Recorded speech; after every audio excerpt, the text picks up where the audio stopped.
So thanks once again for dropping by the channel. If you're new to the channel, if you like the content, please hit subscribe, leave a like in the video of course. Now let's get into this. So following Andy Ruiz's loss to Anthony Joshua over the weekend, I've seen a lot of people come out really, up in arms with Andy Ruiz because the fact he came in, grossly out of shape, admitted himself, done a bit too much, partying, enjoyed life a little bit too much.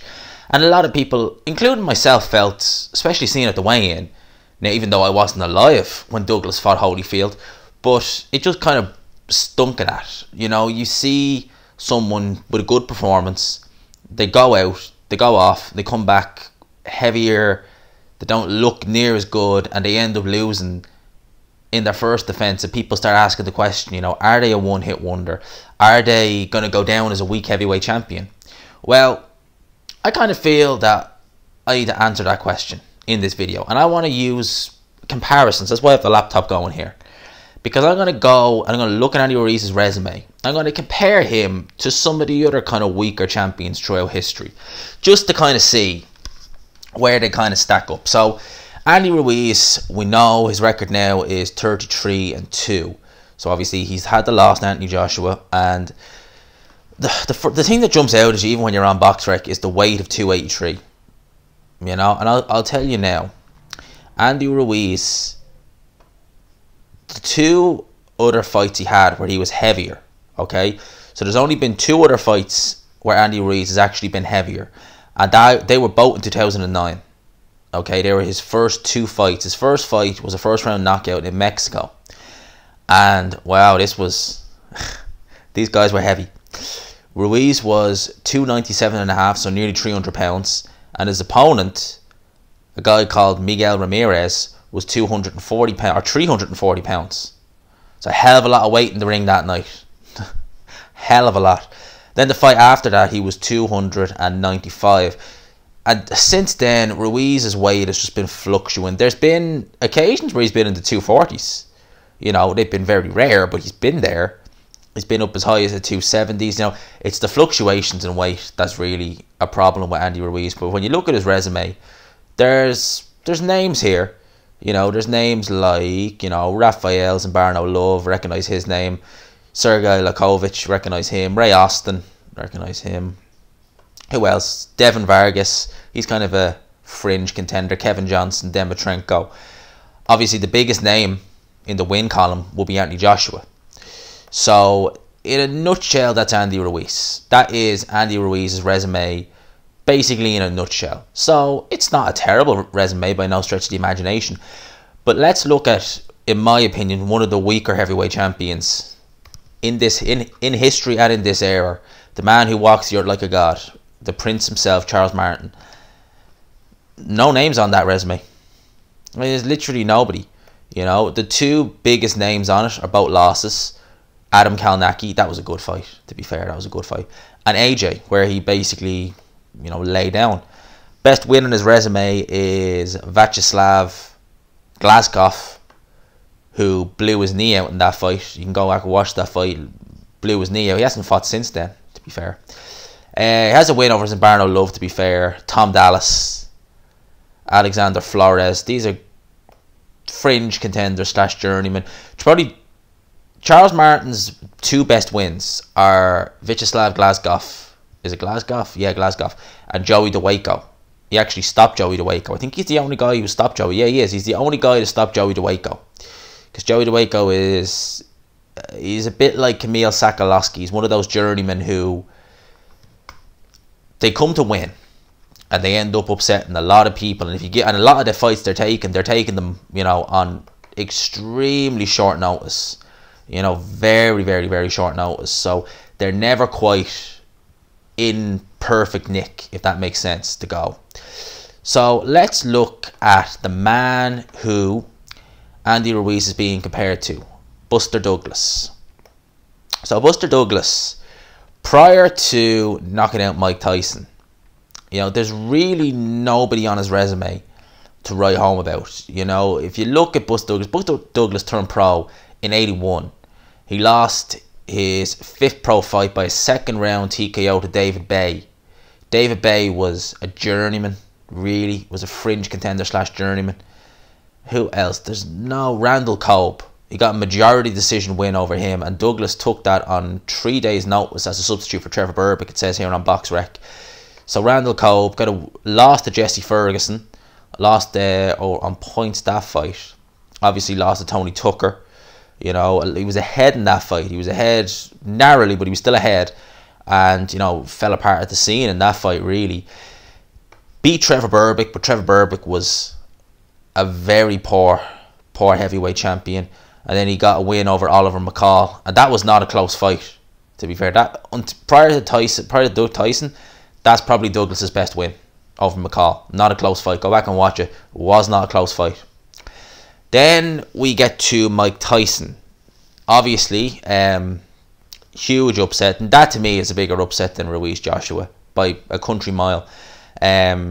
He beat the crap out of Mike Tyson. You know, dominated him. Apart from the last 15 seconds of the 8th round, Buster Douglas won every minute of every round. It was not a competitive fight. Beat the living crap out of Mike Tyson. Weighed 231 for the Mike Tyson fight. And 8 months, give or take, later, he fights Evander Holyfield, 15 pounds heavier.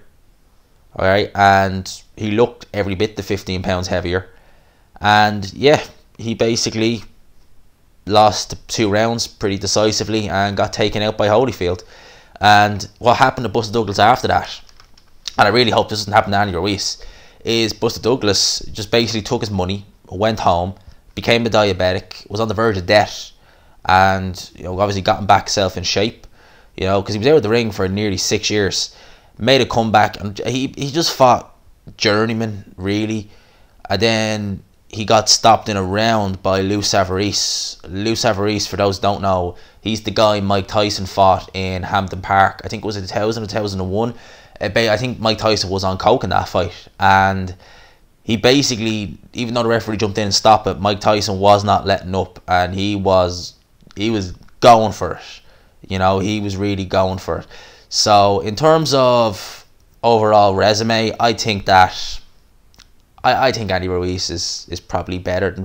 Douglas had talent, but he was just very ill-disciplined. He didn't really have the hunger. The only time you really saw him with hunger was when he fought, you know, Mike Tyson. There was never really any hunger there. So if we go back further in history, and I'm talking way back, we can look at one of probably stakes a claim for being the weakest champion in history, which is the man mountain himself, Primo Carnera. For those who haven't heard of Primo Carnera, he was a heavyweight in the 1930s. And in this era of heavyweights where everyone is massive, alright, we have 6'8", 6'9" guys, big guys. Primo Carnera was 6'5" with an 85-inch reach, and he would weigh in the high 260s, and he was in shape for all them fights. But you think Primo Carnera could fight? Hell no, he couldn't. Alright, he was controlled by the mob. There is a film, Joe Walcott's in it, and I think this is based on Primo Carnera. I'll see if I can get it here. It's actually a very good film.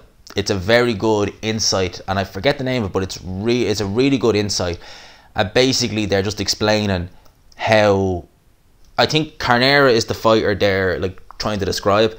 They're basically explaining, you know, basically just how he was owned basically by the mob, and how, you know, when people actually tried to fight against them, you know, they lost, or they won, I should say. Carnera, the only real name I think that's on his resume that I recognise is Jack Sharkey. That's the only win, and even then I think that there was a lot of people saying that Jack Sharkey took a dive in that fight. You know, got the crap beat out of him by Max Baer, got dropped God knows how many times. You know, he beat Tommy Loughran, light heavyweight, really. You know, got stopped by Joe Lewis. Ernie Scaff, which is a very sad story, he stopped him in 13 rounds. That's probably his second best win.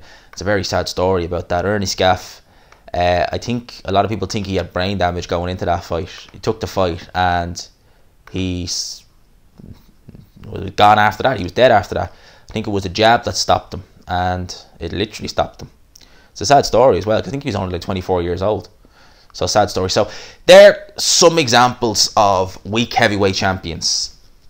Andy Ruiz, while I think he may end up being a one-hit wonder, I definitely don't think he's the worst heavyweight champion in the world. I think that Ruiz is someone who, when you give him, you know, a massive amount of money, you know, he got 7 million, I think, for the first Joshua fight, knowing he'd get, you know, plus 10 million in the rematch. When you give someone like that, who's always been overweight, who always likes to, you know, live on the good side of life, you give someone like that all that money, you know, what do you say? He's a family man at the end of the day as well. Like, all he wants is to secure his family's future. He's done that. So is the hunger there? I don't know. But Ruiz, people saying that, you know, he's, you know, a one-hit wonder. Yeah, he may be a one-hit wonder. People saying he's going to be a weak heavyweight champion. I don't know about that. Ruiz definitely, I think, has some good wins in him. It just depends on the hunger for boxing. That really is what it all depends on with Andy Ruiz. So, you know, I didn't go fully in depth onto some of these heavyweight champions. I could, but I'd be here all day. I'd be here for at least an hour anyway. So, you know, that was just kind of quick snippet on it. My thoughts on Andy Ruiz and a bit of boxing history there. You know, box for extra friend, use it. So that's my thoughts on this. I hope you enjoyed this video. If you did, please leave a like. If you found it useful, please let me know.